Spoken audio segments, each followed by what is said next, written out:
السابقون الأولون من المهاجرين والأنصار والذين اتبعوهم بإحسان.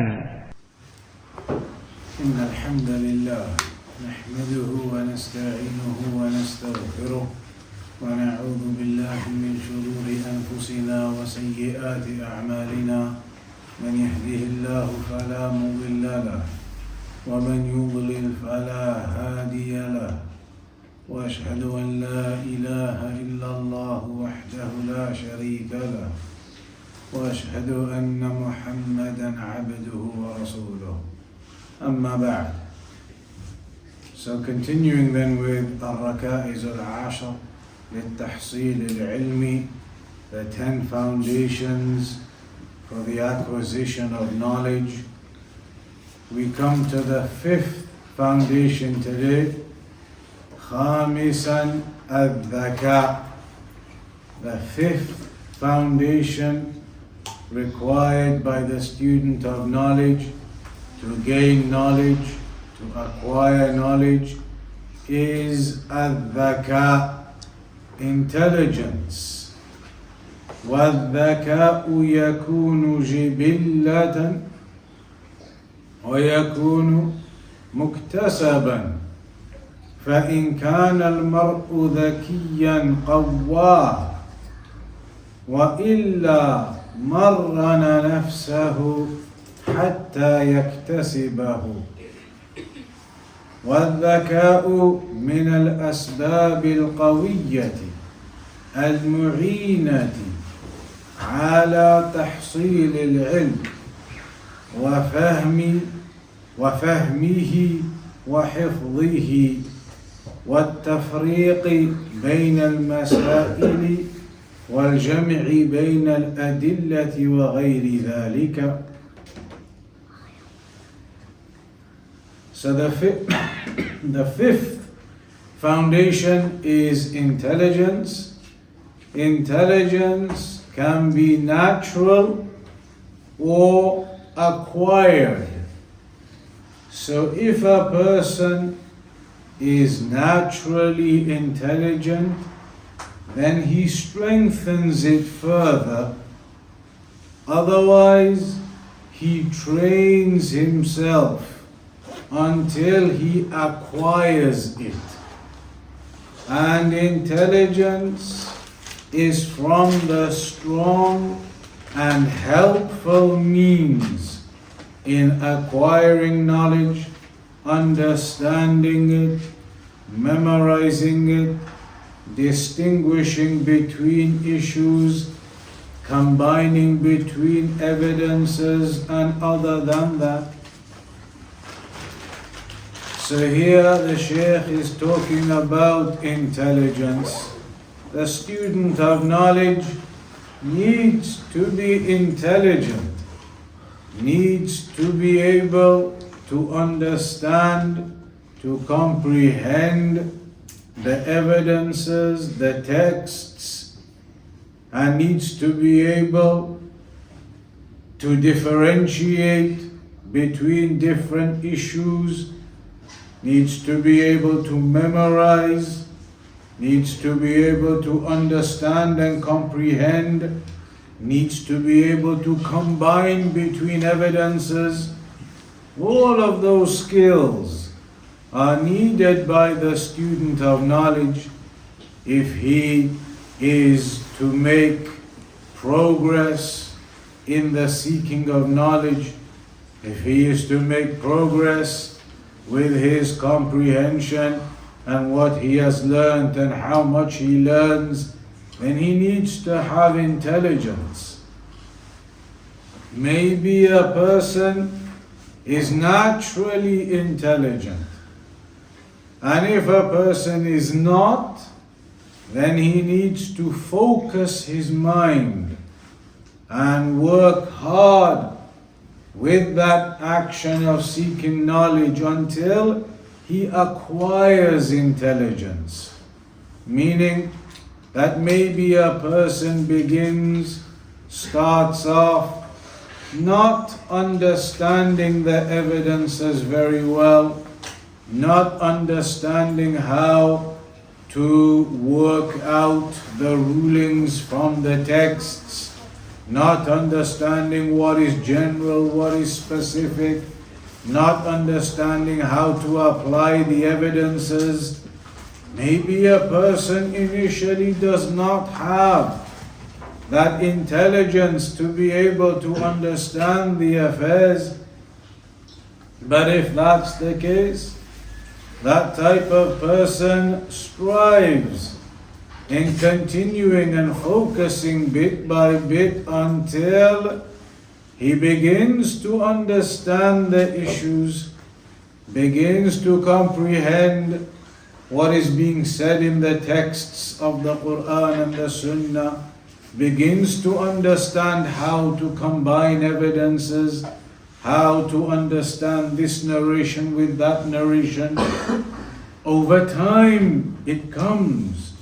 Maybe a person when he starts doesn't have it, but after consistent striving and perseverance, then slowly, bit by bit, over time, he will acquire some level of intelligence in regards to understanding the religion, the texts and the evidences.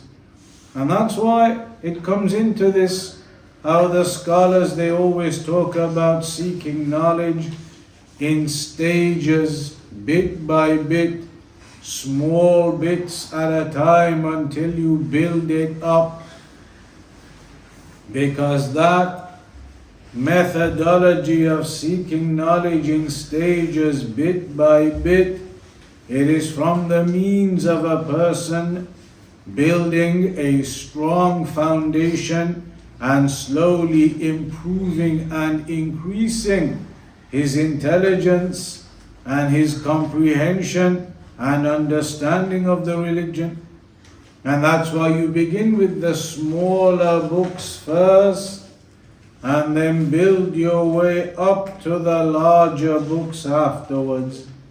Because if a person was to begin with a large, detailed book straight away, and they have not done the basics of that knowledge yet, then they would not be able to comprehend the big books and the difficult books. It is like, for example, somebody studying the sciences of hadith. You would not say to the person, begin immediately with the Alfiyyah of Al-Iraqi or the Alfiyyah of Al-Suyuti. You would tell them, begin with Al-Bayquniyyah. Begin with something simple and start to comprehend and understand what this science is about. Move on to books like Nukhbatul Fikr and Al-Muqidha, building up that intelligence and understanding of how these sciences work and how these narrations and chains are understood. And the same with every science and every field of the Islamic fields. You build it up in stages, understanding the principles one at a time, until you then have a good comprehension of the affairs, and you have an intelligence in being able to understand and distinguish and comprehend how things work. So the Shaykh says some people may naturally be intelligent, and that for those types of people, they simply proceed further in strengthening their knowledge even more, or their intelligence even more and more. And those who do not have that level of intelligence yet, then they work on it.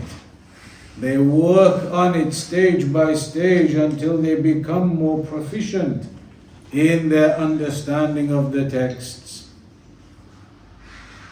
And the Shaykh mentions that having intelligence is from the strong means of aiding a person upon gaining knowledge. If you have that intelligence, you have that sharpness, then that is one of the strong means that will help you to understand this knowledge. will help you to recognize and understand and comprehend the evidences of the Quran and the Sunnah. But it's important to remember that this intelligence, it is only valuable if you use it accordingly. If you have intelligence, smartness, but you do not have the ability to apply that in the correct way, then that so-called intelligence and smartness and ability is useless. It has not benefited you. And that is the example of the people of rhetoric and the philosophers and their likes, some of whom had intelligence, but they had no application of that intelligence in the right way. So Shaykh Abdullah al-Dhafiri, Hafidhahullah Ta'ala, mentions here certain characteristics can be natural in a person, or they can be learned and acquired, such as intelligence.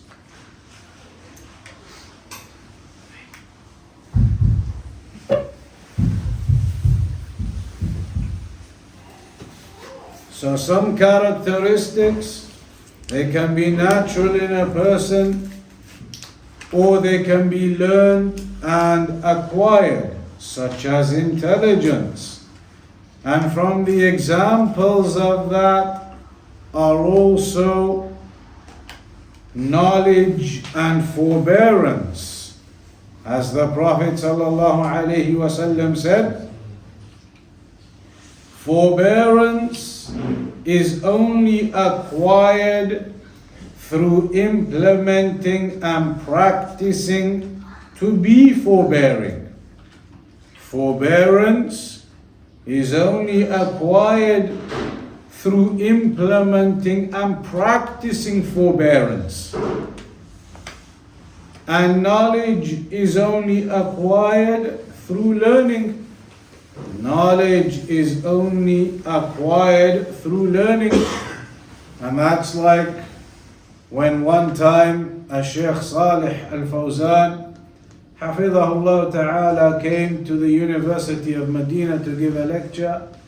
At the end, in the Q&A, one of the questions one of the students asked him was, "Oh Shaykh, how can I become a Shaykh?"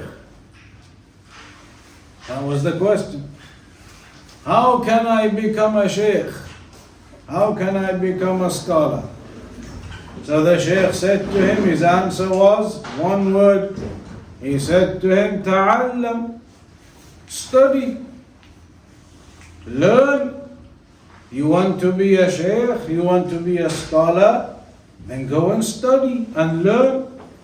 That is the path to becoming a person of knowledge, having knowledge of your religion. Go and study and learn. And so in the hadith it mentions that forbearance is only acquired through being forbearing and practicing that and implementing it until you become of greater forbearance. And knowledge is only acquired through learning. And then the Shaykh says, and some people may naturally be given intelligence, such as what the Prophet ﷺ saw in Ibn Abbas radiyallahu anhuma. As a child, from his behavior and actions, the Messenger saw from Ibn Abbas radiyallahu anhuma that he was intelligent, from the way that Ibn Abbas behaved when he was a child. As in the narration when he was sleeping, Ibn Abbas was sleeping in the house of the Messenger sallallahu alaihi wasallam, and the Messenger sallallahu alaihi wasallam woke up to go and make wudu. And so Ibn Abbas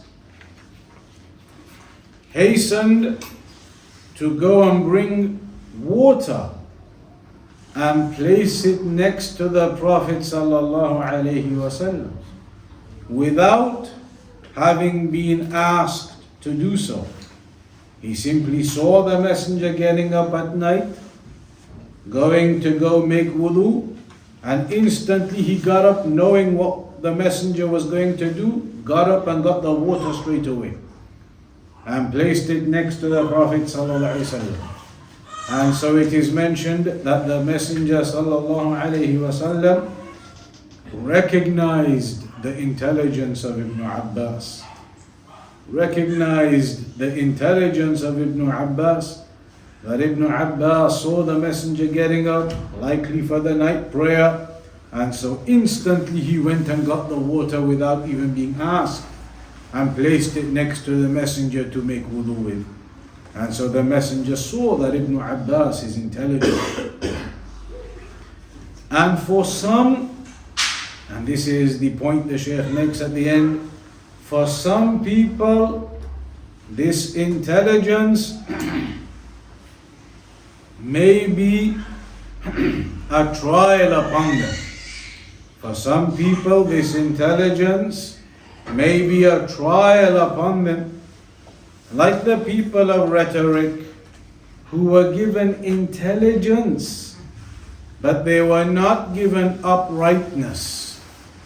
They were given intelligence, but they were not given uprightness. So the student must remember to constantly supplicate to Allah for success, and he must not rely on his intelligence alone. For indeed, many who had intelligence fell astray. And that, if you look at the people of innovation, Ahlul Bid'ah, many of them historically went astray because they thought they were too intelligent, too clever, too smart. They thought their intelligence was of such a level that they knew it all and they could judge the affairs and they could work things out, and they were knowledgeable of those affairs and intelligent, and so they put their intelligence over and above the texts. And so they used to have the principle that whatever in the texts is in conformity to our intelligence, what our intelligence dictates to us, then we'll accept it. But whatever goes against our intelligence, then we will not accept it.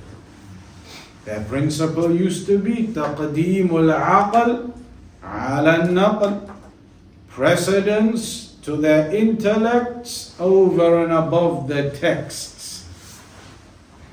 So whenever they saw an ayah or a hadith that didn't fit with their intelligence, didn't fit with their mind, and they couldn't work out how it could possibly mean that, they wouldn't accept it. They would simply distort it and misinterpret it into a way that their intelligence found acceptable. And as a consequence, they went astray. So the Shaykh says this intelligence can be a trial for some people, whereby those people, they begin to think that their intelligence is of a level that they are more understanding of all of the affairs. The people of bid'ah, they used to say, طريقة السلف أسلم وطريقتنا أعلم. They used to say the methodology of the Salaf is safer, safe, sound, sticking to the texts. The methodology of the Salaf is safer, but our methodology, they used to say, is smarter. The methodology of the Salaf may be safer, but our methodology is smarter. That our intelligence, we're getting to a level with these texts that they can't. They stick to the nice and simple method, stick to the evidences as they are, straightforward and simple, they keep it safe. But us, we go over and above. Our intelligence and our intellect, we can take things over and above to another level. Our understanding of the texts is far smarter than those Salaf who are keeping it straight and safe. So their methodology is safe. Ours may be riskier, but it's smarter. Far smarter than them. That's what they used to believe. The people of innovation. That's what they used to say. Our methodology is smarter, even if their methodology is safer. Ours is smarter. So that's why the Shaykh says some people, their intelligence may be a trial upon them. It may be a means of a fitna for them, whereby they become deceived by their intelligence. They become deceived by their capabilities, become deceived because of what they may know and others do not know, or what they have an ability with and others do not have an ability with. A person has to constantly, the Shaykh says, therefore, supplicate to Allah for success and not rely upon his intelligence alone. For indeed, many who had intelligence fell astray. So it's important for a person to always remember the principles of the methodology of the Salaf, clinging to the texts of the Quran and the Sunnah upon the understanding of the Salaf of this Ummah, and returning back to the scholars, Ahlul Ilm, the Ulama, in guidance for our religion, lest a person goes astray thinking he is too smart. And you've seen that. That is visible and noticed from the people these days. Look at the likes of these individuals, Yasir Qadi and all of those upon that type of way. How they went astray thinking they are too smart, thinking they are too intelligent. Look at the types of statements that came out from them after their so-called intelligence and superiority led them astray. Look at the example of Yasir Qadi, Usama Hassan, when he began speaking about the Darwin type of belief that we were descendants from monkeys, and he began to propagate that type of speech, saying that the parents of Adam alayhi salam, he had parents, but that they were not human. They were not human. They were something resembling human, but not human. Basically talking about those theories of how we evolved. So these individuals, when their science and other affairs overcomes them, believing they are at a level of understanding and superiority, and that's why Yasir Qadi says, how could you possibly believe, or along the lines of saying, how could Ya'juj and Ma'juj be locked up in a cave somewhere? We've searched all of the world.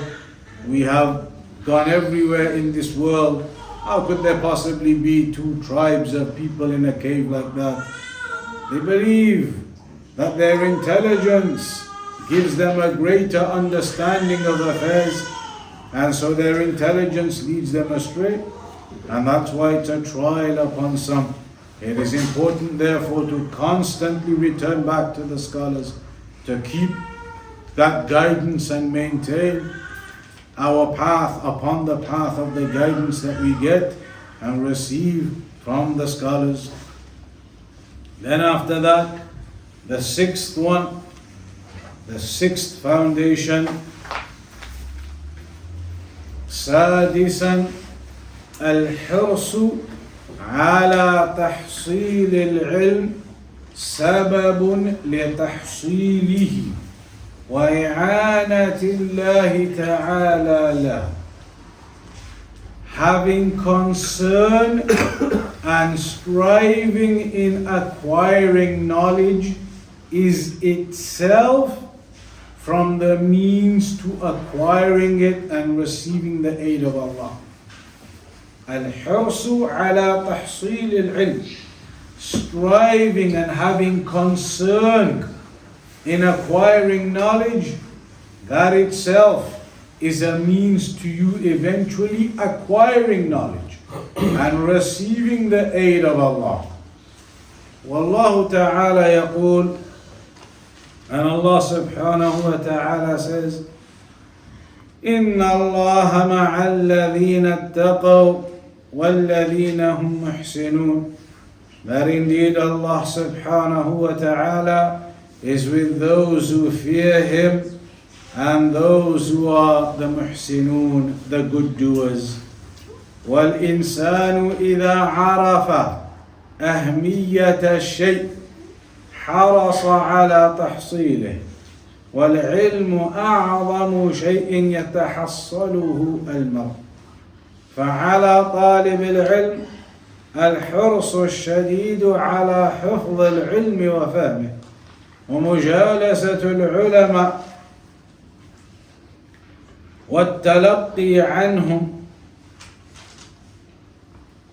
ويحرص على كثرة القراءة واستغلال عمره وأوقاته ويكون شحيحا جدا على وقته.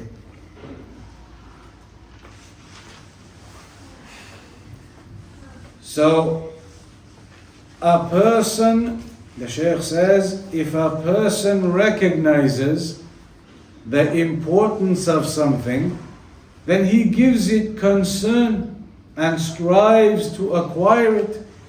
And knowledge is the greatest thing a person can acquire. Knowledge is the greatest thing that a person can acquire. And therefore, upon the student of knowledge is to have a great degree of concern and striving upon memorizing knowledge and understanding it and sitting with the scholars and taking from them. And he gives concern and importance to plentiful reading and utilizing his life and time, and he is to be very miserly with his time. Do not let it be taken in useless matters. So here the Shaykh is highlighting that from the foundations of seeking knowledge that a student of knowledge requires is to have serious concern and striving for that knowledge. It is not like the student thinks about knowledge as you may think about your job, that it's something you have to go and do 9 to 5 and then gone, you can relax now for the evening. Knowledge never leaves you. It is on your mind constantly. Like we mentioned the example of Imam al-Bukhari waking up so many times in the middle of the night, turning on his lantern to write down the benefits. A person is always constantly thinking about this knowledge, thinking about his affairs in relation to knowledge, his Quran, his memorization, his practice he has to do, his revision he has to do, his hadith that he needs to revise. He's constantly got knowledge on his mind. Your mind is always focused on that knowledge, acquiring of it, memorization of it, reading, listening. A person is constantly thinking about that and giving it importance. And if a student of knowledge does that, has that focused mind on knowledge, and has that perseverance with it, constantly thinking about it, then that will be a means to him acquiring it. Whereas a person who gives very little importance and very little thought to knowledge, then it is not expected he will gain much knowledge. A person who gives very little thought to knowledge, barely thinks about the Quran or what he needs to memorize yet or what he needs to revise, then what's he going to memorize from the Quran?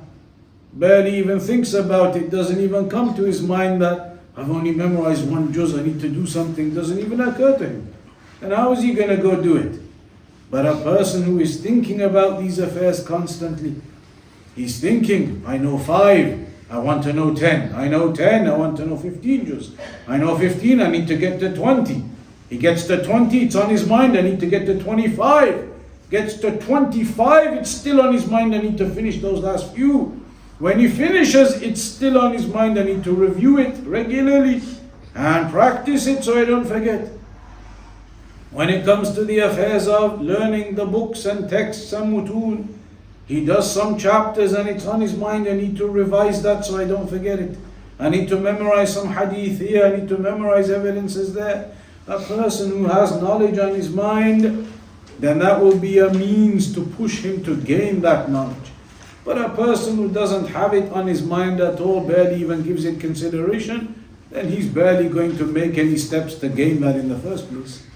So having that constant thought about your knowledge and what you're doing and where and what you need to memorize, and it's on your mind, your books and your studies, that is something you think about, and it's on your mind generally revolving around, that will be a means to pushing you to go and learn regularly and to be focused on having that schedule and implementing it. And that's important because many people, their minds revolve around 100 things and none of those 100 things are knowledge. Their minds may revolve around 1,000 things and none of those are knowledge. Revolving around the dunyawi matters, around this issue or that issue, around various things going on in the world. Dunyawi matters, his focus becomes on those, whatever they might be, whatever the issues may be, historically, currently, in the future. Dunyawi matters, and a person is focused on those, or from the gossip and the qila wa qal, and he said and she said, and sitting around and what happened there and what happened here. Drama, involving himself in drama and gossip and dunyawi matters. This is what revolves around the minds of many people. This is what revolves around the minds of most people. And that is because of how they waste their time on affairs that are not useful. Sitting around on all these media platforms these days, these TikToks and Facebook and YouTube, and watching this and watching that and watching all types of things. And the mind is on those kinds of affairs, useless, complete waste of time, rather than their mind being upon knowledge. It's like that example we mentioned of Imam Shafi'i. When he was a child, the other kids used to come and say to him, play with us. He would start crying, saying, leave me alone, I want to do some work. When he was a child, let alone when he grew up.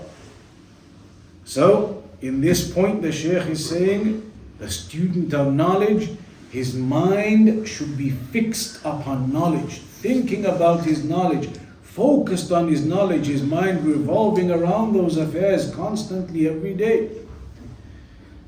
And that is because, the Shaykh says, if a person understands how important something is, then he is going to give it focus and attention.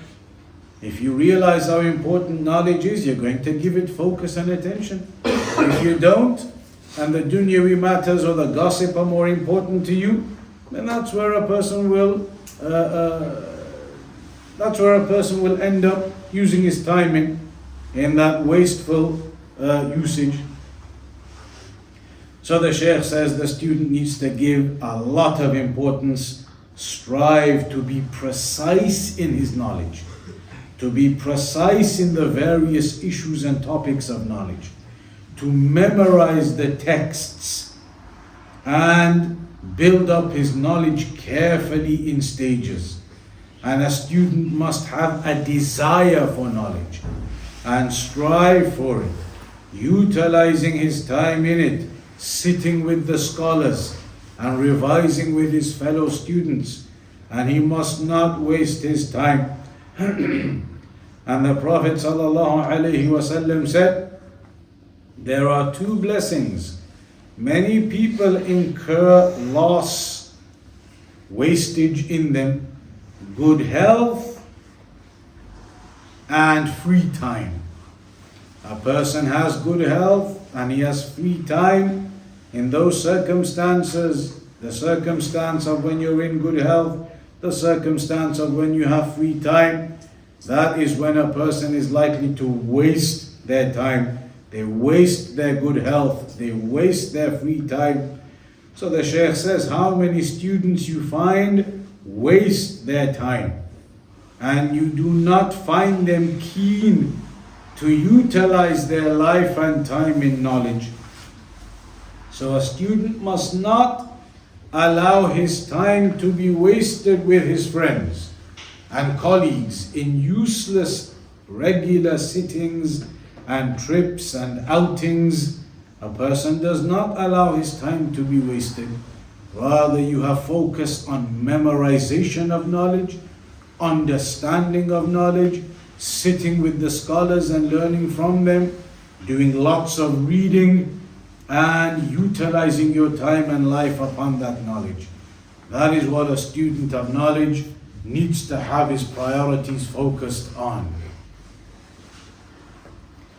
That brings us to the end of the sixth one. We'll start with the seventh next time. But those two together then, a person needs to make sure now you're building all of them up. That is 6 of them done now. 6 of the foundations from the 10. And all of these, if you focus on them carefully, you need to think, what are the deficiencies that we have? Do we have a deficiency in these affairs? And in many of these we have deficiencies. In this issue of focusing on knowledge, there is a big deficiency in that. How people focus on all these other types of affairs and they do not make their priority to focus on knowledge. Sitting with the scholars, mujalasatul ulama wa talaqqi anhum. How people have either neglected that and not given it importance, or that they simply do not strive enough to make that a reality. And that can be a reality. Sitting with the scholars, benefiting from them, learning from them, traveling across to the countries where they may be. That is something every student of knowledge should have a goal to do. That is certainly something every student should be focused on trying to achieve. To go and meet the great scholars, to meet the senior scholars, to sit in their gatherings, to learn from them, to see them, to ask them. That is something we should have as a target, but many people do not. Many people do not have that as a target or a goal. It is not something that crosses their minds and need to try and work something out to go see the scholars. Very few people have that as a goal or a target. They have other goals and other targets. I need to do this, I need to do that. But very few people are sat there thinking, I need to sort something out to be able to see the scholars and visit them and sit with them. So these kinds of things are things that a student of knowledge must have focus on. So that's the 6th one, which we'll stop on for today. We'll start number 7 next week, inshaAllah ta'ala. Some of the ones that are left now are quite short, but those are the ones we'll begin with from next time. وصلى الله على نبينا محمد وعلى آله وصحبه وسلم. Any questions?